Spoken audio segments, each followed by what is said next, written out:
going to introduce my audience. This is my cousin Haley, my Uncle James, my Grandpa John, my father David, my Grandma Peggy, my Aunt Sandy, my cousin Carter, my boyfriend Demi, Anthony, and my camera lady, Aunt Wendy. Okay. According to the United States Health and Human Services, 1.5 million people in America suffer from heart attack and stroke each year. That's 3/4 of the population of Houston. If you've ever found yourself in a situation where you've come across somebody who is unconscious and not breathing, you know that situation can be really frightening. And if you've never been in that situation, you know that it can be very intense. But it's important for you to know not to panic. But it's also more important for you to know CPR. CPR is cardiopulmonary resuscitation. Cardio for heart and pulmonary for lungs. You do not have to be certified to perform CPR, but it is important for you to know what you're doing and be educated on the matter. According to the Server Heart Center, half of the people who perform CPR have done it incorrectly. And if you want to become certified and know more information, contact your local YMCA and the Red Cross. They recommend that people who are CPR certified, that they refresh their knowledge of CPR every 3 months. To know what to do if you've ever find yourself in a situation where you need to perform CPR, pay close attention to what I'm about to show you. The Red Cross recommends that you follow the 3 C's. Check, call, and care. Check. You need to check the surroundings of the victim and make sure that it's safe for you to go in. You can never save a victim if you become a victim yourself.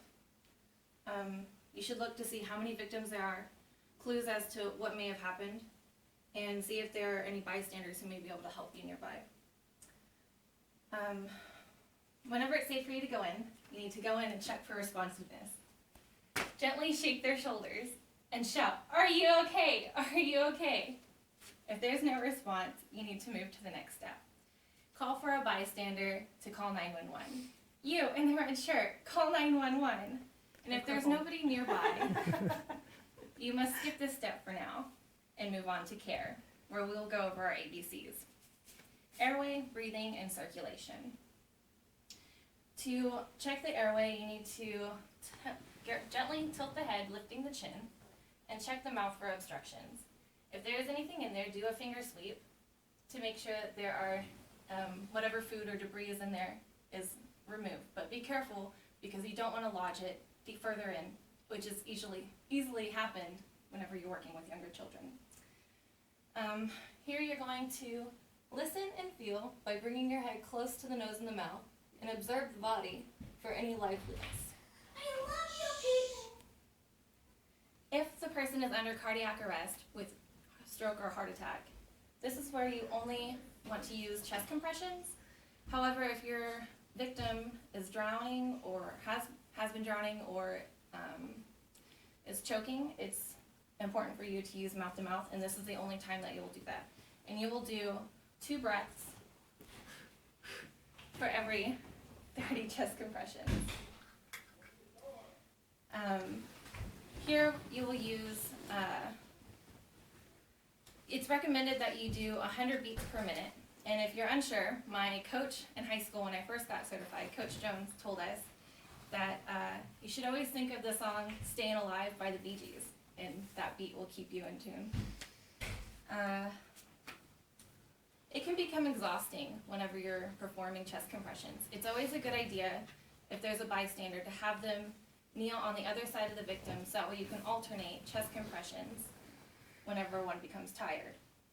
It's also extremely important to know, and this is the most important thing, to know where to place the hands and how to position your body.